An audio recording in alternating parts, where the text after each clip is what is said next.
Okay, so I'm going to go and create some tracks so we got something to look at. The key command, and you want to get used to using these key commands, is Apple or Command, Shift, and then N. And that's for new track. Our dialog box gives us some options. We can choose stereo mono tracks, we can choose audio tracks, and various other types.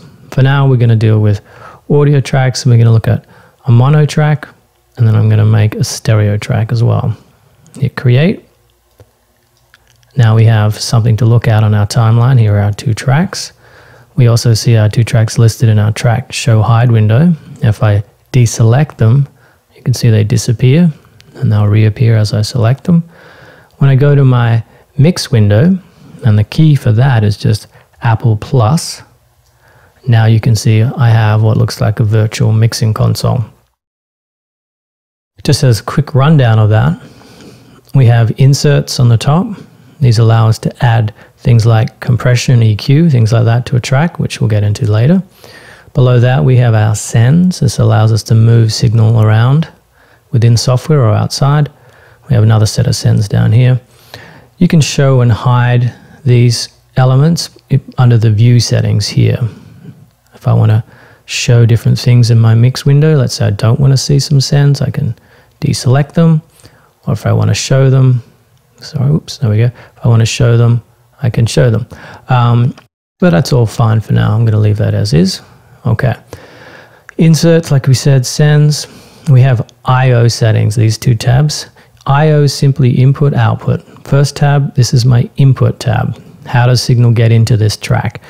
This is important when we are recording onto the track. For now, we don't need to worry about it. Below that is my output. How is the signal getting out of the track? It's automatically set to this one called interface 1 and 2, sometimes called analog, but interface is the physical box, and that means it's going out to the speakers on that path. You don't want to change that, otherwise you won't hear anything out of your track. Below that, we have the automation mode selector, which we'll get into later. Pan, which allows us to move our signal left and right between our two speakers. We have our solo button. That's the only thing we'll hear if I select that. Our mute button stops the track playing back. Our channel fader or track volume controls how much signal leaves the channel, how loud it's going to be. We also have our little red record enable button, or track record enable. We need to select this if we were going to record onto that track, which we will do later. At the very bottom is our track name. Double click on it to label it. I'm just going to label it mono for now. Our stereo track's almost the same. The main difference you can see is we have 2 meters here, left and right.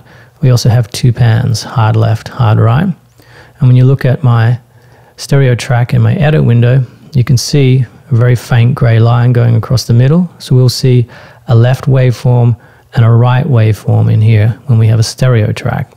I'll label that too. Double click and then stereo.